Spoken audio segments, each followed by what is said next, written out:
Efésios capítulo 1, versículo 16 a 23. Vai falar sobre vocação e a nossa proposta é essa, vocação que promove esperança. Né? Jesus diz a expressão no final do texto que nós vamos ler, a Bíblia vai falar que Jesus cumpre tudo em todos. Jesus cumpre tudo em todos. Não cesso de dar graças a Deus por vós, lembrando-me de vós nas minhas orações, para que o Deus do nosso Senhor Jesus Cristo, o Pai da glória, vos dê em seu conhecimento o espírito de sabedoria e de revelação, tendo iluminado os olhos do vosso entendimento, para que saibais qual seja a esperança da sua vocação, e quais as riquezas da glória da sua herança nos santos, e qual a sobreexcelente grandeza do seu poder sobre nós, os que cremos, segundo a operação da força do seu poder, que manifestou em Cristo ressuscitando dentre os mortos e pondo-o à sua direita nos céus, acima de todo principado e poder e potestade e domínio, e de todo nome que se nomeia, não só neste século, mas também no vindouro. E sujeitou todas as coisas aos seus pés, e sobre todas as coisas o constituiu como cabeça da igreja, que é o seu corpo, a plenitude daquele que cumpre tudo em todos. Louvado seja Deus. Primeira coisa que nós vamos entender, o que é vocação. Então, vocação, de uma maneira bem simples, é um chamado, uma tendência, uma inclinação, uma habilidade que você tem e que Deus te projeta para dentro disso, tá certo? E que você, então, desenvolve ali, seja na sua carreira, na sua profissão ou no seu ministério, né, dentro da igreja. Então, é Deus que nos projeta. Uma das coisas que a gente precisa aprender a fazer, quando os filhos vão buscar a opção de fazer faculdade, é orar para que Deus os projete dentro de uma profissão que haja uma identidade. Porque difícil coisa é você trabalhar em algo que você não gosta. Né? O cara vai fazer opção por quê? Porque isso está dando dinheiro. Que coisa, é uma besteira isso. Porque dentro do processo, amado, você vai se sequelar, vai ficar se torturando. O exercício da vocação, a Bíblia fala aqui, que promove esperança. Há um exercício que não promove esperança. Isso eu posso falar de conhecimento de causa. Eu, como pastor, já tive momentos na minha vida que eu quase sequelei meu casamento. A minha mulher ficou me olhando e falou, eu perdi esse homem. Esse homem não sai da igreja, só pensa em igreja, só visita, não tem passeio. Né? E os meus filhos idem. Cadê meus pais? Né? De repente a igreja tomou a vida da gente e você perde essa percepção em função do trabalho, né, das programações, da emergência de você entregar as coisas e fazer, e ter que estar presente, não falhar com compromisso. Quando você vê, você negligenciou o maior presente que Deus te deu, que é a sua esposa, o seu cônjuge, e a herança que Deus te deu, que são os seus filhos. E de repente você vê eles crescidos e eles não têm identidade contigo. Graças a Deus, Deus nos fez despertar cedo.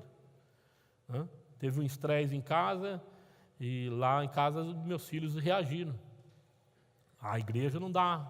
E eu falei para eles, eu vou sair. Eu saio disso, porque vocês são mais importantes. E isso deu um estalo na nossa alma. Ia mesmo parar com tudo, porque os nossos filhos são muito mais importantes do que qualquer coisa que a gente faça, mesmo que servindo ao Senhor. Amém, irmãos? É fundamental você entender isso. A Bíblia fala que a única herança que você tem são os filhos. E essa você vai levar para a eternidade. O resto você não leva nada. Eu quero viver com os meus filhos e com a minha posteridade na eternidade. Amém?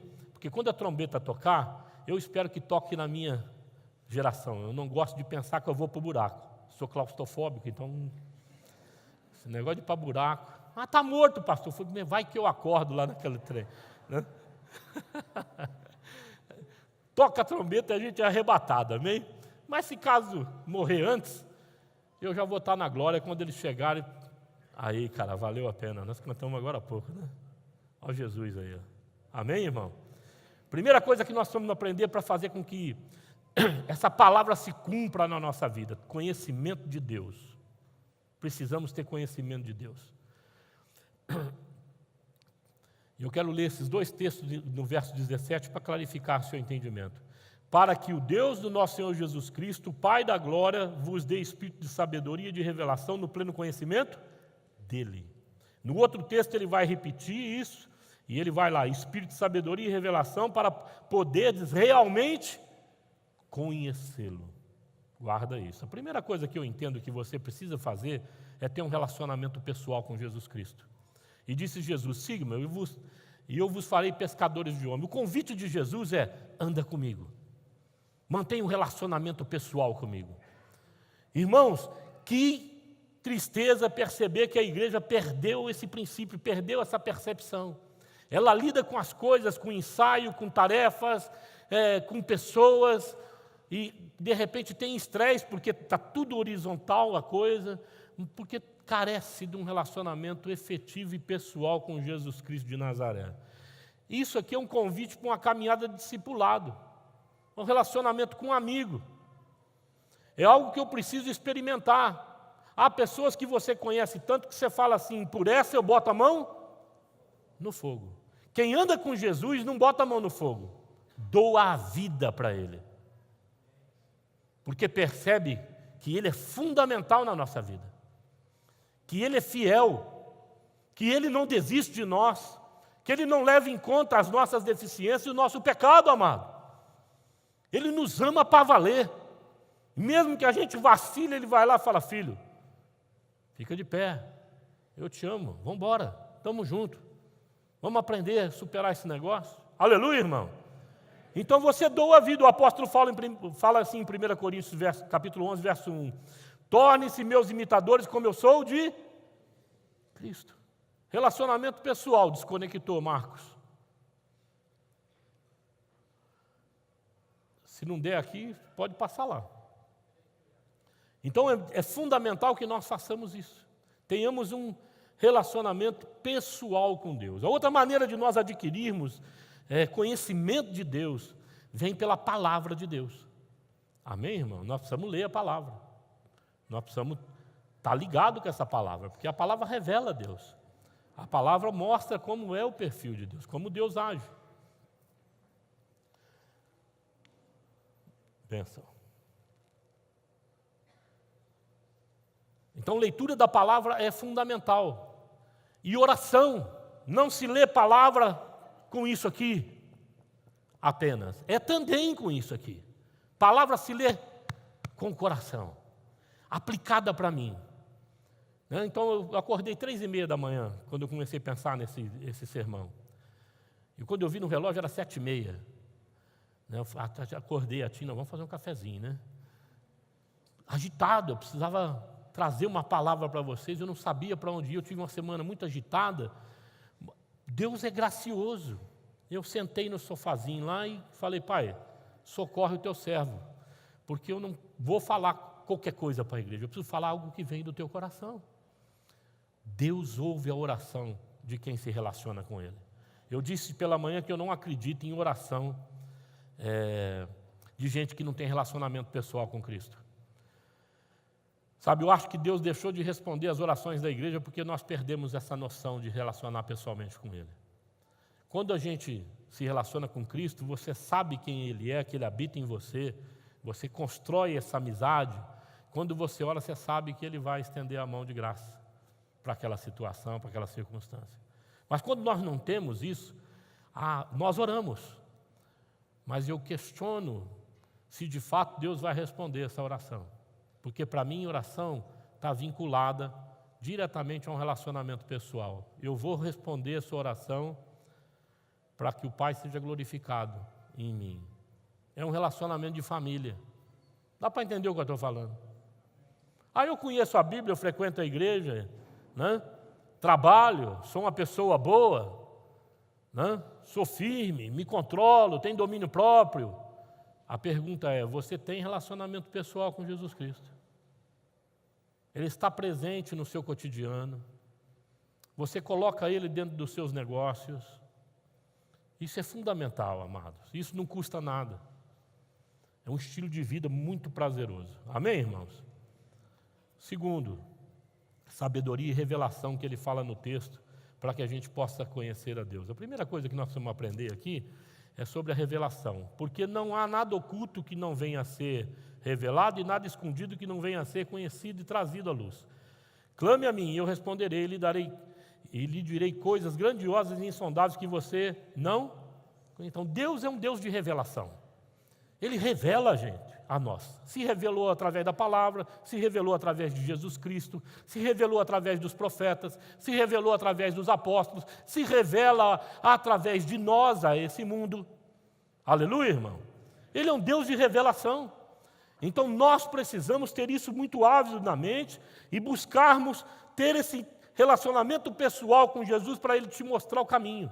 Filho, vai por aqui, e não é por ali. Filho, isso aqui acabou para você. Fechou a porta. Abre os olhos, eu estou abrindo uma nova porta. Se você não tem relacionamento pessoal com Jesus, você não consegue ver essa porta. Fica lá amarrado, no mesmo sistema, se preparando talvez, e isso tem que se preparar, né, para o mundo de hoje, para ver se encaixa aqui ou acolá, né, para ver se de repente viabiliza a sua vida, ou viabiliza o seu relacionamento desgastado dentro da família, mas não percebe que tem uma porta generosa que Deus abriu. Porque os olhos estão fechados, os olhos espirituais estão fechados. Nós precisamos ter esse relacionamento, irmão, porque de repente andando pelo caminho ele fala, ô Serginho, e você sabe, cantamos agora há pouco, eu reconheço a sua voz em qualquer lugar. Como eu fui militar, eu aprendi um negócio muito interessante. Tínhamos 5 pelotões na minha época, e nós tínhamos um sargento chamado Spagnol, ele já é falecido. Então, no meio daquela pátio, às vezes tinha lá uma bagunça aqui na gente, treinamento, né, o campo de treinamento. Quando o nosso sargento dava uma voz de comando no meio do povo, e os deles faziam isso, nós discerníamos que era o nosso pelotão que estava sendo convocado. Você aprende, você doutrina isso. Porque você convive, você passa 6 meses ouvindo aquele homem falar, e quando ele fala, você discerne a voz dele. É assim também com Cristo. Quando nós andamos com Jesus, andando pelo caminho, Ele sopra no teu ouvido, você fala, obrigado, papai, eu sei que foi o Senhor que falou. Amém, irmão? Nós precisamos resgatar isso em nome de Jesus Cristo. Como é que a gente faz esse negócio?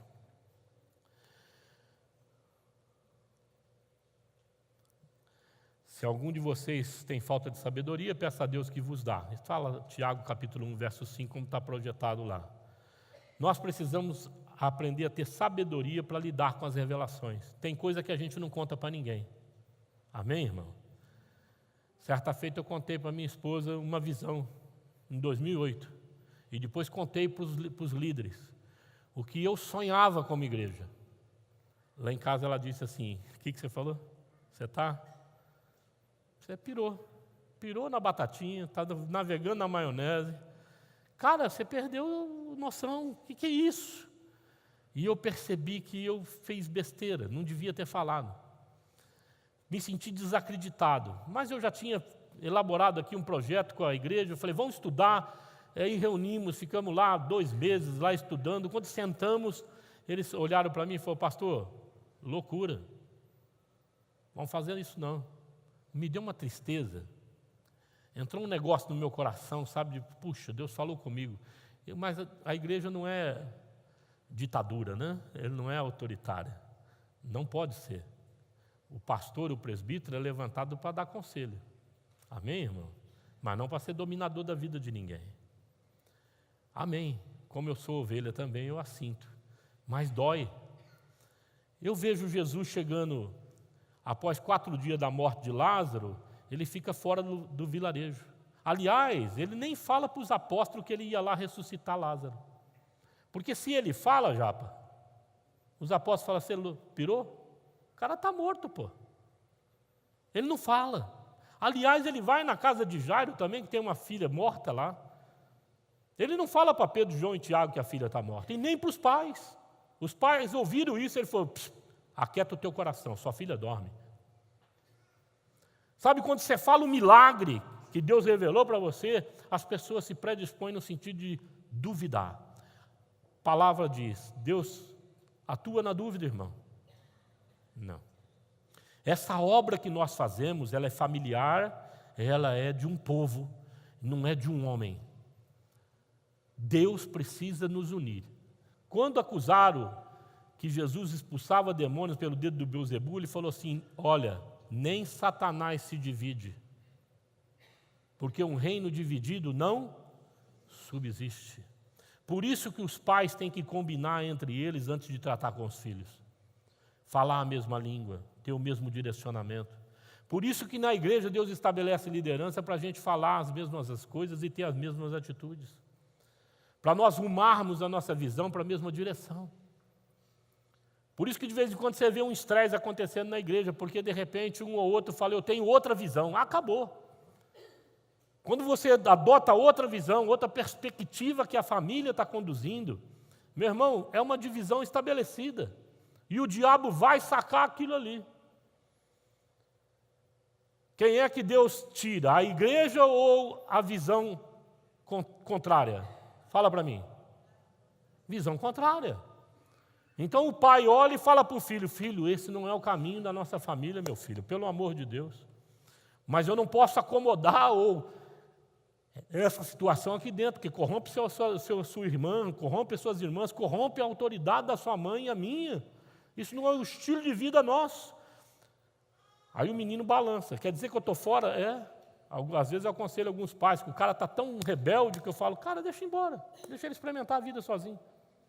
Vamos ver se ele dá conta. Conhecemos um fato assim na Bíblia? Chamado filho pródigo? Ô pai, eu quero a minha parte. Cara folgado, né? O velho nem morreu ainda, já matou o velho. Me dá a minha parte. Né? E caiu no mundo e foi aproveitar a vida. Acabou no chiqueiro. Ele lembrou: na casa do meu pai, o cara me ama, me respeita, sou honrado. Bateu de volta.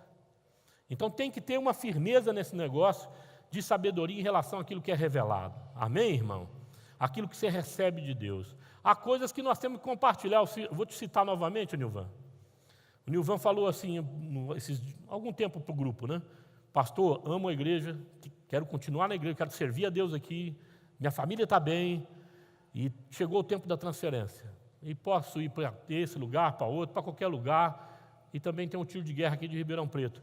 Esse seria ideal para mim. E ele me contando, tinha muita concorrência para isso. Chuta o que Deus fez sexta-feira. Tiro de guerra de Ribeirão Preto. É uma banca de coronéis que avalia isso, segundo ele estava me falando. Amado, o coração do rei está na mão de Deus, dos coronéis também. Fala: eu tenho um servo lá, e o cara nem percebe, porque não percebe. Chama Nilvan. E esse cara está servindo a Deus, está sendo uma bênção, eu quero usar a vida dele. E nós estávamos orando para isso. Papai do céu vai lá e faz o milagre. Aleluia, irmão. Deus é impressionante. Bênção de Deus. Baseado nesse raciocínio rápido que nós discorremos, há dois fatos que vai acontecer se você adotar esse relacionamento pessoal com Cristo. Se você começar a ler a palavra, se você começar a orar, amém? Em relação para ter essa revelação e essa sabedoria de Deus, não agir pela impetuosidade, mas agir direcionado pelo Espírito Santo. É o que nós lemos anteriormente, que o próprio apóstolo Paulo fala no texto, que você vai experimentar as riquezas da glória da sua herança nos santos, você vai descobrir isso. Né? Uma das coisas que eu falo de herança, sempre que eu vou falar de herança, a primeira coisa que Deus nos dá como herança são os filhos, como eu disse agora há pouco, é a única coisa que você vai levar para a eternidade, são os seus filhos. Amém? Não percam eles em hipótese alguma. Sejam capturados por um estado de ser profético. Um homem de Deus, uma mulher de Deus, uma mãe, um pai, precisa olhar para o filho profeticamente. Filho, tu vai dar certo. O teu futuro é bonito. Deus tem um propósito na sua vida. E Ele está vendo em você que Deus está construindo em você também algo bonito. Amém, irmão? Porque Ele percebe Deus vivo dentro da casa dele, Deus dando resposta aos pais. Projetando os pais numa situação totalmente diferente que eles viviam antes, numa cabeça, maneira de articular os pensamentos diferentes, porque Deus está dando sabedoria. E eles então olham para os pais e falam: caramba, é isso que eu quero para a minha vida. Ele vive debaixo dessa bênção. Amém, irmão? E eu profetizo sobre ele. Eu e a Tina sempre tínhamos costume, quando eles eram menores, de ir lá ungir ou então impor as mãos sobre a cabeça deles. Antes de dormir, impunha as mãos na cabeça dos filhos. Papai, abençoa, porque nós temos autoridade espiritual para isso e precisamos usar essa autoridade, amado. Amém? Dar carinho, né? Tratar bem, tudo faz parte, mas exercer esse estado de espírito profético é fundamental para que os nossos filhos possam construir, amados, e outros não morarem naquilo que eles construíram. Plantar e usufruir da colheita, não ficar na mão dos outros. Amém, irmãos? Como diz o texto em Isaías. E quando eles orarem, Deus responde. Ainda falando, Deus estará ouvindo. Amém? Louvado seja Deus. E a grandeza do seu poder sobre nós. Diz 2 Coríntios 3,18. E todos nós, com a face descoberta, contemplamos a glória do Senhor, segundo a sua imagem. Estamos sendo transformados com glória cada vez maior, a qual vem do Senhor, que é o Espírito. Estamos sendo transformados. Alguém chama as crianças, nós vamos tomar a ceia daqui a pouco e nós vamos tomar como família. Então traga os seus filhos para cá, pede para as crianças descerem. Quem você era quando você chegou a Jesus? Quem você era? Misericórdia. Fala não. E você, Serginho? Não fala também não, Serginho. Esses dias o Vanderlei não está aqui hoje, né? Eu falei, você não vale nada, Vanderlei. É a graça de Deus sobre a sua vida. Eu conheço a história do Vanderlei, né? O Vanderlei é muito bacana. Eu fui na casa do irmão dele, e eles frequentavam um centro, e quando descobriram que ele estava se convertendo, que a família foi se convertendo, né? Aí baixou um espírito no centro e falou assim: eu vou acabar com a sua vida, Vanderlei. Você é meu. Aí eles vieram me contar. Eu falei, ele já perdeu. Quando começa a gritar assim, é time já derrotado, né? E derrotou mesmo, está aí na bênção, louvado seja Deus. Deus tem poder para libertar as pessoas que nós oramos. Amém, irmãos? Tem poder para transformar a nossa vida. Quem é que começou a boa obra em você? Quem é? Você acha que Deus é o Deus de obras inacabadas? Você acha que você vai ficar do jeitinho que você está hoje? Minha esposa costuma falar que me ama mais hoje. E olha que eu era bonito, hein, velho? Camarada, esnobava a saúde. De repente passou um tsunami de uns tempos para cá que está difícil.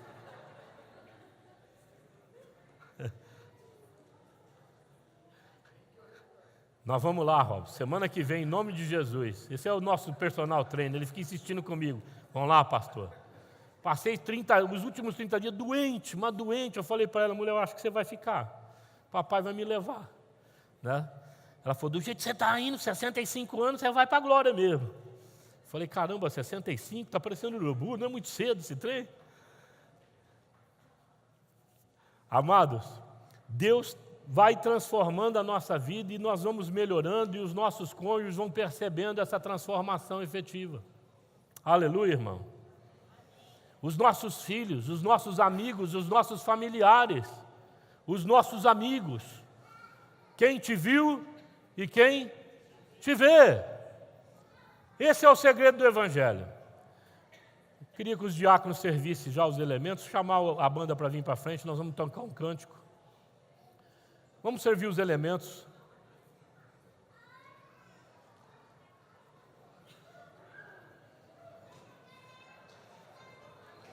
Crianças, fica com o papai e mamãe, nós vamos tomar ceia. Por que nós resolvemos tomar ceia com as crianças?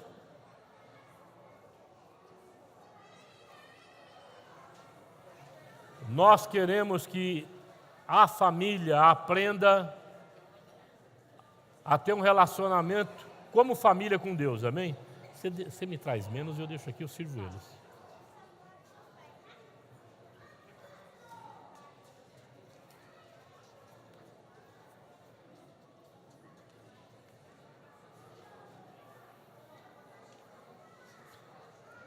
Fiquem todos sentados.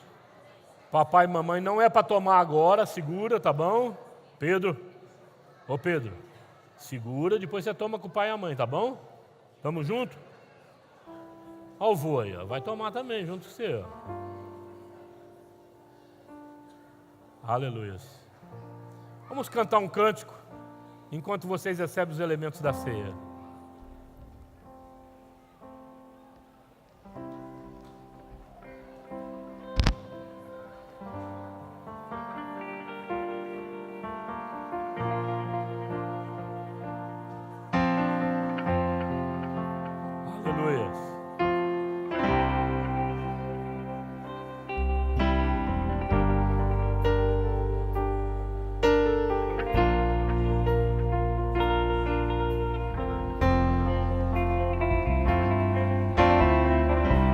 Digno Cordeiro que foi morto, santo, santo Ele é. Um novo cântico ao que se assenta sobre o trono no céu.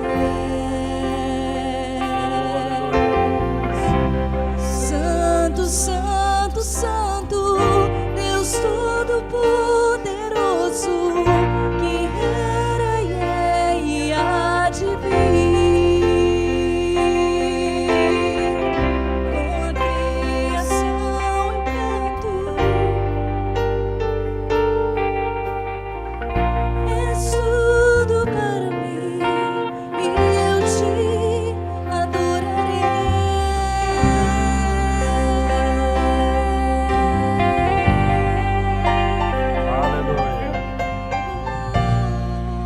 Todos estão acomodados. Crianças. A palavra de Deus diz na pessoa de Jesus, serve os irmãos. E Jesus disse aos seus apóstolos, e a nós também, que se nós não nos transformássemos ou nos tornássemos como crianças, nós não entraríamos no reino dos céus. E que as crianças pertencem a Cristo. O reino dos céus pertence a ela. Amém, irmãos? O que nós estamos fazendo a partir desse dia? Todo primeiro domingo e terceiro domingo de cada mês na ceia, nós vamos pedir para você ceiar com os seus filhos. E você vai mostrar o pão para ele e vai dizer: filho, está vendo isso aqui? Representa Jesus Cristo, o Jesus vivo que ressuscitou. Amém? E representa que nós, como famílias, somos um com Ele quando nós participamos da ceia. E que nós trazemos isso à memória com gratidão. Amém? Dá o pão para o seu filho, para a sua filha, vamos comer junto. Não beba ainda. Da mesma maneira, nós vamos ensinar os nossos filhos aqui e lá em casa. Lá na casa de vocês. Amém, irmãos? Vai falar assim: isso aqui é o suco, que representa o sangue de Cristo. O papai não é tão bonzinho como você pensa. Bom é papai do céu, que tem ajudado o papai a melhorar, a mamãe, e vai ajudar você também, filho. Ele vai transformar a sua mente à semelhança da mente do nosso Senhor Jesus Cristo. Vamos tomar do suco.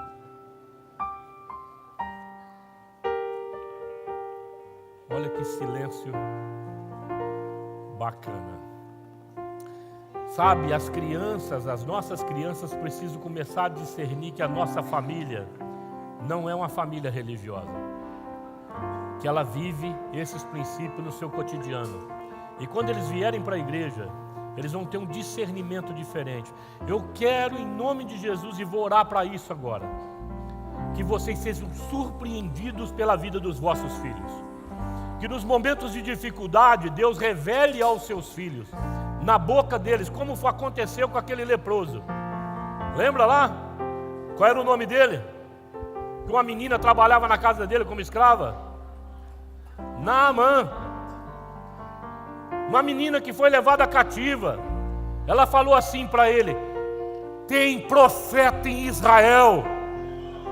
Oh, aleluia mesmo, irmão. Tem profeta na igreja.